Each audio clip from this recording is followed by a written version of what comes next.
I want to tell you a story with a past, a central event, and a future. The central event is historic fact. The past is a mixture of myth and story, some from scripture, some from outside scripture. The future, well, it's future. It's promised, but it hasn't happened yet. And the theme is a big one, present in many cultures, something very basic to our humanity. It's the tree of life. Now, trees are important. In fact, life could not exist on Earth without them. They filter out atmospheric pollutants, provide the oxygen we need to breathe. We need them to live. Our collective human subconscious has, I think, realized that for a long time. But to our money-obsessed world today, they're just pieces of nature that can get in the way. We're free to abuse, and we do. Now, in the Garden of Eden story, of course, there are two trees mentioned, the tree of life and the tree of the knowledge of good and evil. Adam and Eve were free to eat the fruit of the first, but not the second, and we all know the story. They ended up evicted. Paradise was a locked door behind them. Now, Genesis tells us Adam and Eve had a son named Seth when they were 130 years old, so they're doing well. And they lived another 8 centuries to the age of 930. Now, the Old Testament doesn't tell us very much about Seth, but if you step across into legend, and there are some very early Jewish sources as well, they tell interesting stories. One is that Adam knew he was dying, and he sends Seth back to Eden to beg a fruit from a tree of life. Now, the angels who are guarding the place actually grant his request, but by the time Seth gets back with the fruit, Adam has died. So Seth buries him with the fruit from the tree of life in his mouth. Time goes by, quite a lot of time, and now we are firmly in the realm of legend. The seed within his mouth grows and becomes a mighty tree above Adam's grave. Now, in the world of medieval art, you may know something about it, I don't know, the so-called green man is a familiar motif. A man's head with a tree or foliage emerging from his mouth. A lot of people like to think he represents an old pagan deity. People are into these things, but I think they're wrong. I argue that this head with the vegetation going to its mouth is in fact Adam, because in the legend, the tree that grows is the tree of life. And when it is finally felled, it provides the wood for the cross, which of course brings us salvation, new life. So man's fall and redemption are tied up with the same man, Adam. In his life, he's responsible for the fall, but after his death, and recall the words of Jesus we just heard about a seed falling into the earth. After his death comes redemption. That redemption actually takes place through the death of Jesus, who we call the second Adam.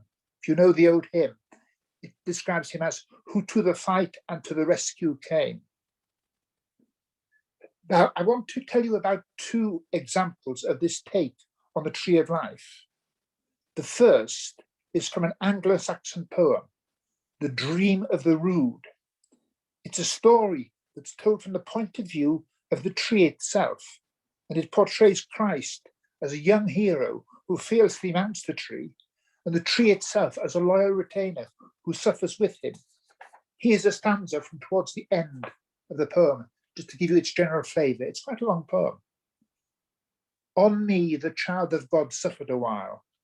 Therefore, I, triumphant, now tower under the heavens, able to heal any one of them, those who stand in terror of me. Long ago, I was made into the hardest of torments, most hateful to men, until I made roomy the righteous way of life for them, for those bearing speech.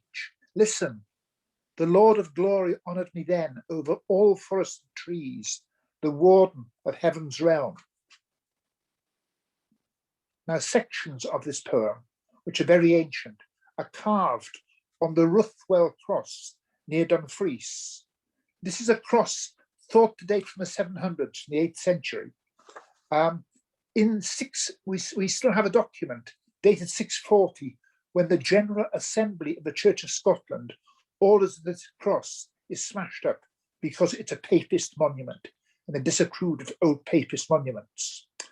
But in 1823, the local minister, Henry Duncan, gathered up all the pieces from around the church and churchyard and put the bits he could find together again. And it stood in the churchyard, but in the 1880s, they built a section onto the church. So this wonderful piece of early sculpture is preserved inside now. So that's the Ruthwell Cross, with carved on it several of the verses of the poem, The Dream of the Rood. Now, the second take on the Tree of Life is a bit nearer here.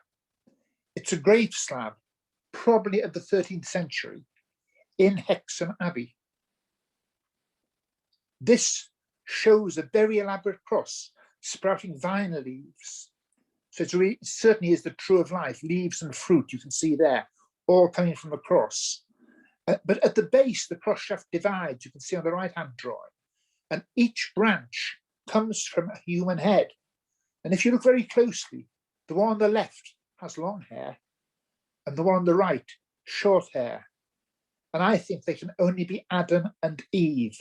So this is probably a development from the original Adam and Seth story, maybe extended into Seth bringing back a fruit for each of his parents.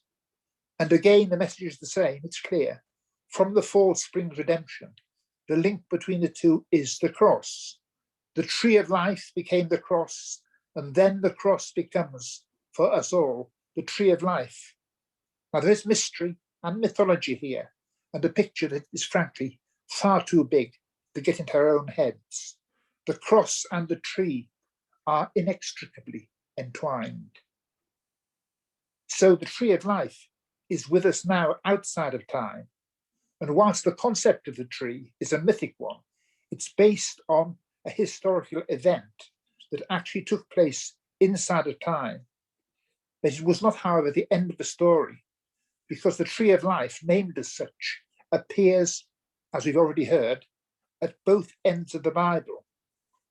In the picture of heaven given in Revelation 22, we read, "And on both sides of the river was the Tree of Life, bearing 12 fruits, yielding its fruits every month, the leaves of the tree for the healing of the nations."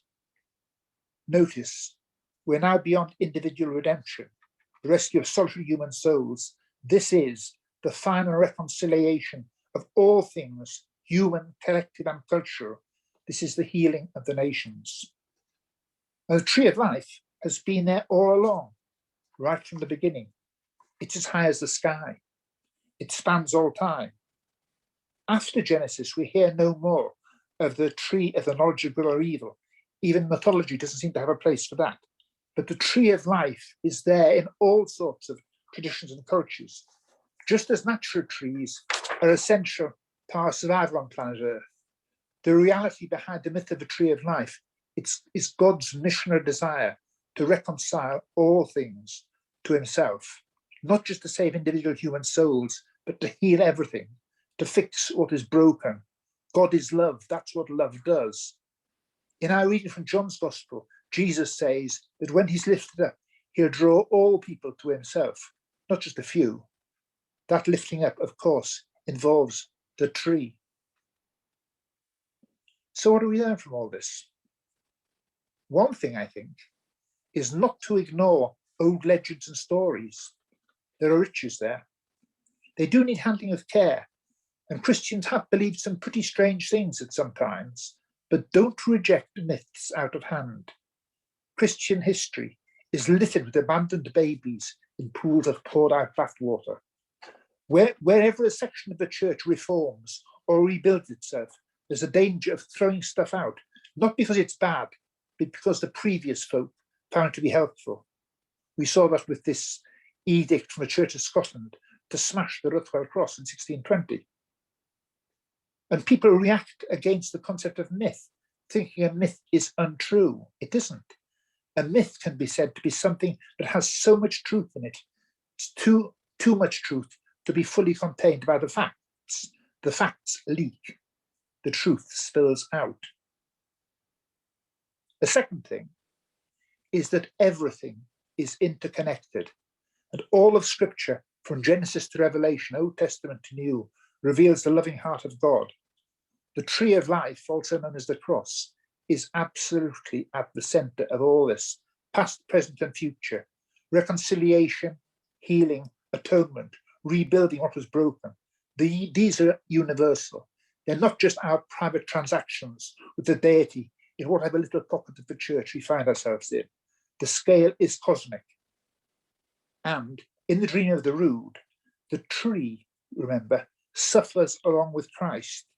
You might say creation was being crucified along with its creator. I don't have to say more. I think today that is blindingly obvious. That is going on, the crucifixion of creation. The third thing is all this is something I believe we sense inside ourselves. The desire of the dying Adam, because Adam is in all of us. His hunger for a fruit that could bring life, that's part of our human condition, whatever name we give to it. Jesus talked about things like bread and living water, and they're all, I think, analogies of the same thing. Don't denigrate this hunger and thirst in others, even if it comes bundled with all sorts of modern inventions and wishful thinking. New Age pagans and advocates of nature religions like to claim the tree of life as their own. It isn't. But we should compliment them for becoming aware of it. It isn't theirs. I would maintain that its prime significance is as a true myth. All its power distilled from an actual space and time historic event, the death and resurrection of Jesus, an event which was so significant that it shook the foundations of everything. It's where we came from. It's where we're going. That's the story that we are to pass on. That's what we're here for. Amen.